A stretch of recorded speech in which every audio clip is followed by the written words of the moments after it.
जय हो भोजपुरिया समाज।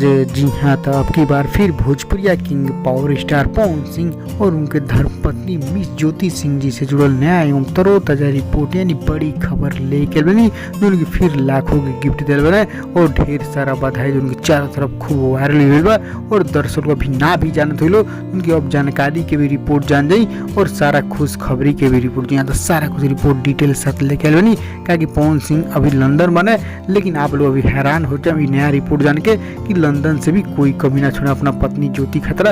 इतना प्यार इतना स्नेह बजी तो सारा कुछ बताएं डिटेल के साथ। बस अब पूरा वीडियो अंत तक देखिए।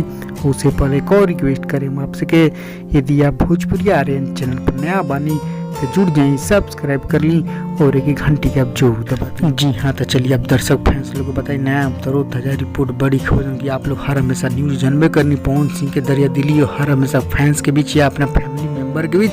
जी फिर पत्नी खतरा नया बड़ा कदम उठे आपकी भी करवा चौथ की। जी हाँ, ये करवा चौथ की खबर है। उनकी पिछले दिन बता रहे कि पवन सिंह लंदन वाले फिर वीडियो कॉल करके करवा चौथ व्रत के साथ श्रद्धा यानी शुभकामना देने बधाई देने अपना पत्नी ज्योति के।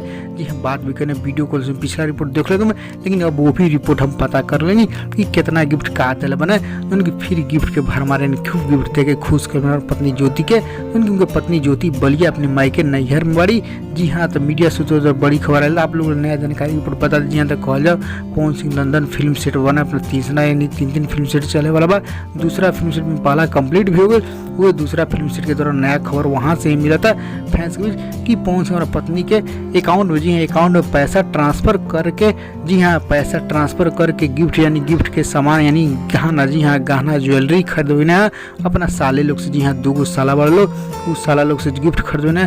जी हाँ, तो कहल जाए 2 लाख, जी हाँ 2 लाख कुछ, जी हाँ 2 लाख समथिंग यानी 2.5 लाख करीब तक पैसा ट्रांसफर करने पवन सिंह ई करवा चौथ की तरह स्पेशली। हाँ, तो अब की बार करवा चौथ पर गहना ज्वेलरी ही दिल बने, फोन या कुछ अदर निखन दिले। जी हाँ, तो गहना ज्वेलरी मिला गिफ्ट ज्योति के। तो ज्योति सिंह भी खुश हो गई, उनके भाई लोग खरीद के ले लो वह पैसा के। जी हाँ, तो फिर पवन सिंह दरिया दिली बड़ा काम करने जो फैमिली की तरफ पत्नी ज्योति की तरह। अब आप लोग नया रिपोर्ट खबर पसंद जरूर पड़े, आप लोग खबर को लाइक करें, पेज पर शेयर करें। तो ये और भी स्टार फैंस पवन सिंह हर हमेशा अपने परिवार के सभी हमेशा